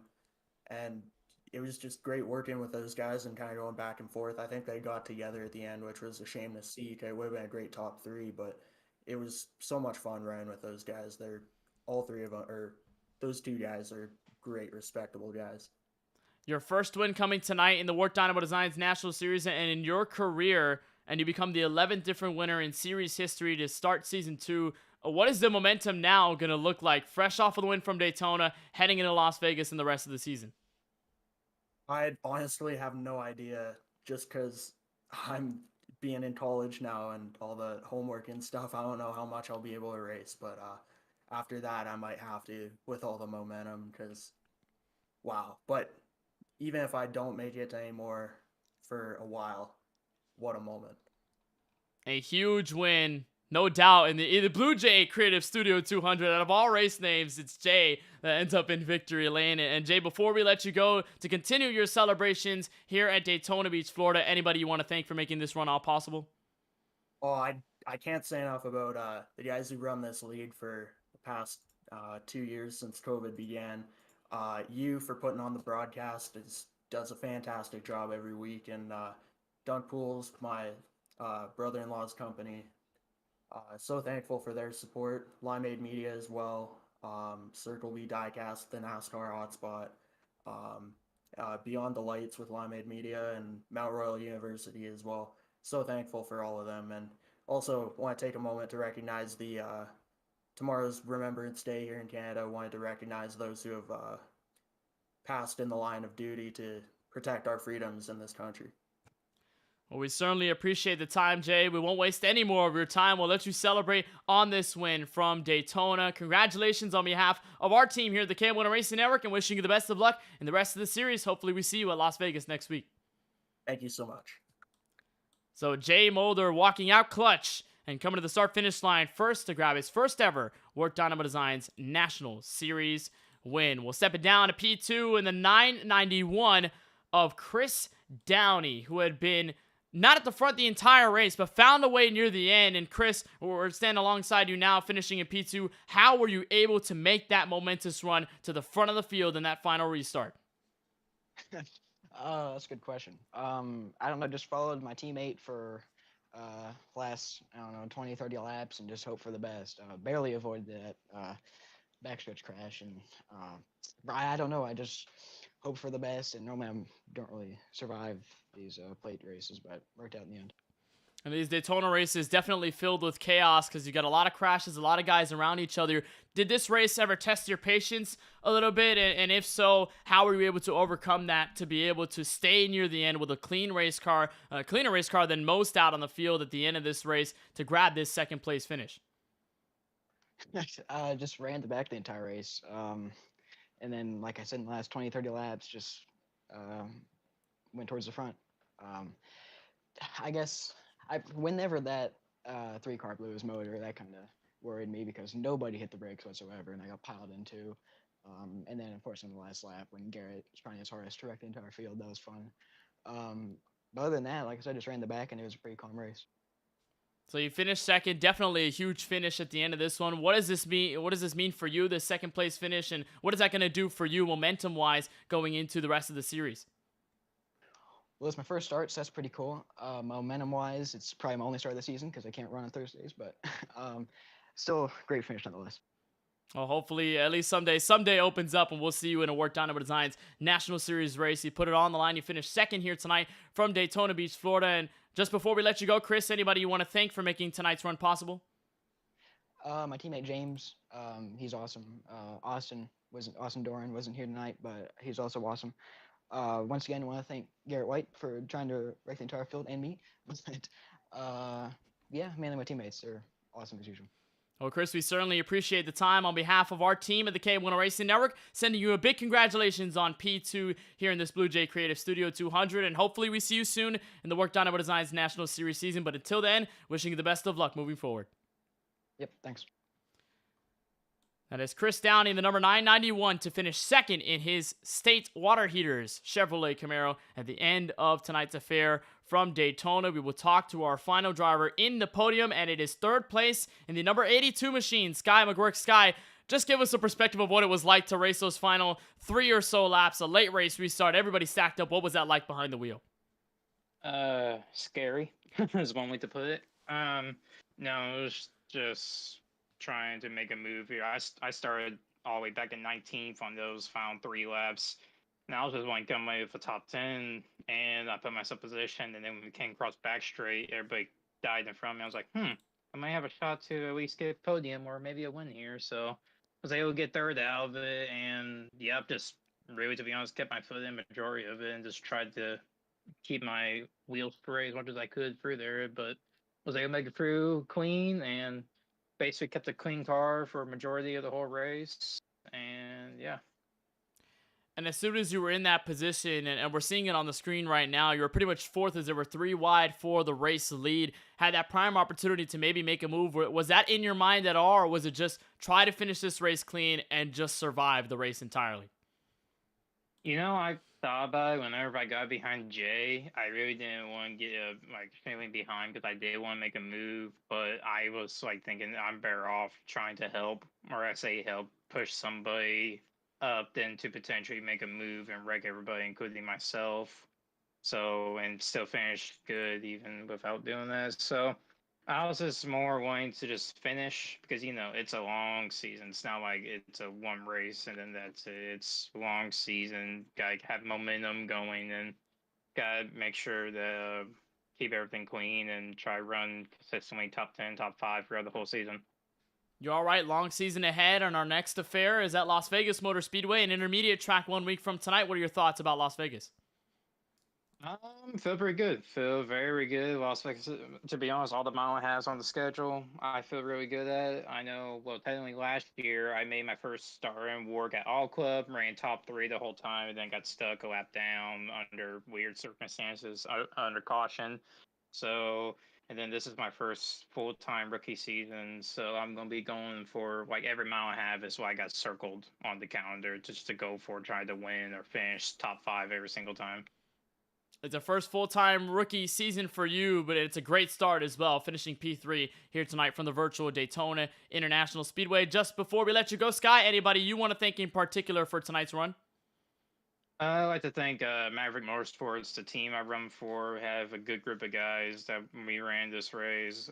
Gino Morrow, Joe Berge, Leif Hicks, Pierce, a whole bunch of different guys that are running the team. Thank them for getting the car for me. And then, of course, all the sponsors are on the car. Got to thank all them for being on the car. And, yeah. Well, Sky, we certainly appreciate you taking some time to talk with us. Again, congratulations on the 3rd place finish here tonight in this BlueJay Creative Studio 200. We'll see you at Las Vegas in 1 week. Yep. So that is Sky McGuirk in the number 82 machine who survives the last lap brawl to get to P3, and he finishes off our driver interview segment from Daytona Beach, Florida. An unbelievable race to the end with Jay Mulder in command, and that was all she wrote right here out of turn 4. A big crash. Henry Clapper, Jaden Carter among those involved. With that blue dunk Toyota Supra is able to keep the nose out front to the start-finish line, and Jay Mulder grabs his very first WORC Dynamo Designs National Series win going into the 2nd race of the season. He'll be at the top of the point standings, but that may change moving forward, as next week we'll head to the Las Vegas Motor Speedway. We'll head out west for our first intermediate race of the 2022-23 schedule. Then we'll head to Phoenix, Kansas Auto Club, Long Beach, Texas, Charlotte, Dirt, Atlanta Motor Speedway, and Myrtle Beach to close off the regular season. So many races to look forward to, but after Daytona, you can only imagine how wild things may get. So for everyone involved at the WORC Dynamo Designs National Series, for Brayson Collins and everybody at the World Online Racing Championship, for all of us at the KBueno Racing Network, for Keelan Belsha, Charlie Byer, Francisco Bacchial, and myself in the booth, my name is Kenneth Bueno, saying so long and good night from the Daytona International Speedway. Congratulations to Jay Mulder on the win. We'll see you in 1 week time, November 17th, from the Gambling City.